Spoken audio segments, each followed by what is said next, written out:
1 марта с космодрома города Темный стартовал отряд космонавтов под командованием капитана Дятлова. Целью полета был плановый ремонт научно-исследовательской орбитальной станции Персефона и установка оборудования для высокоскоростной передачи данных. Посмотрите, на этой фотографии космонавт Петр Демченко готовится к ремонту солнечных панелей Персефоны. Полет отряда Дятлова также примечателен самым длительным на данный момент групповым пребыванием в открытом космосе. Наши доблестные космонавты провели ровно 8 часов в безвоздушном пространстве. Ура, товарищи! Сегодня спускаемая капсула приземлилась в лесах близ озера Лама, Уральская область. Полет прошел в штатном режиме. Экипаж нормально перенес снижение и посадку. Настроение космонавтов хорошее.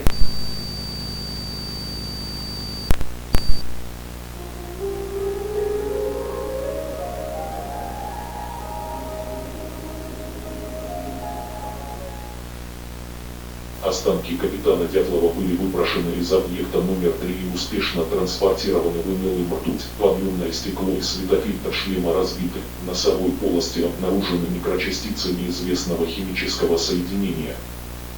В результате неустановленного воздействия тело капитана лишилось влаги, совершенно сухое. Предположительно, это и стало причиной смерти. Кроме того, тело поглощает 98,7% падающего на него излучения.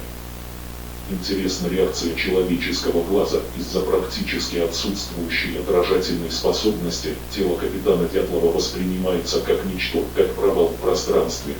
Стоит отметить, что этот эффект схож с таковым у объекта номер 1. Запрашиваю доступ к объекту номер 1 для установления возможной связи.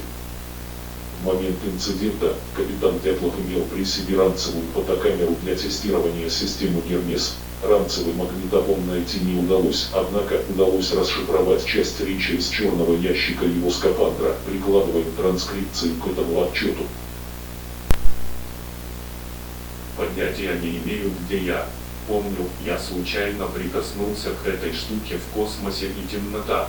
Видимо, я вылетел через этот кристалл, шлем разбил, но здесь можно дышать, только нос жжет, но терпимо. Ношу шлем просто для защиты, мало ли чего. Эх, удивительно. Жутко воняет хлоркой. Глаза болят. Очень густой сиреневый туман, и уже через метров 5-10 ничего не видно. Земля похожа на песчаник. Моя теория такая.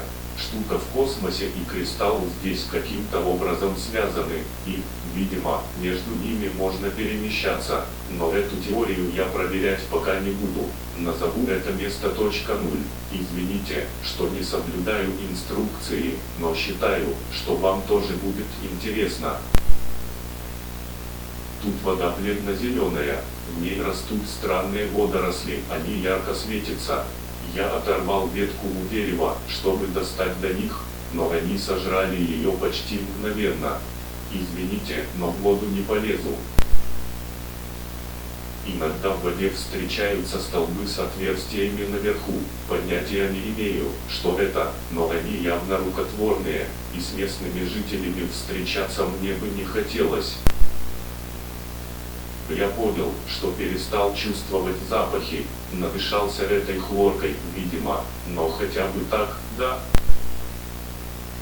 Что странно, зверей нет, вообще никаких. Ни птиц, ничего-нибудь покрупнее. И слава богу, наверное, хотя и есть очень хочется, если станет не в моготу, придется питаться древесной корой. Кстати, о деревьях, все лысые и черные, будто горелые. Но я потрогал, и это точно не уголь. Похоже, меня ждет голодная смерть, меня ждет голодная смерть, меня ждет По моим субъективным ощущениям, прошло часа 4, а я все иду и иду. Иногда делаю перекур, на камушек присаживаюсь. Кажется, я набрел на поселение, понаблюдал за ним издалека какое-то время, но никаких признаков жизни не заметил. Тут ничего нет, кроме мостов и странных треугольных домиков. По крайней мере, мне кажется, что это домики, я не знаю. Они сделаны из того же материала, что и столбы в воде. Еду искать не рискну. Ухожу отсюда. Я слышал какой-то полурык полубой откуда-то сверху. Вот, снова, я сматываюсь. Думаю, из-за этой штуки здесь ничего живого и нет. Прячусь в лесу. Я в этом рыжем скафандре здесь как на ладони, но пока работает. Оно нашло меня, оно нашло меня, оно нашло меня изо всех сил бегу к точке 0. Пришло время проверить.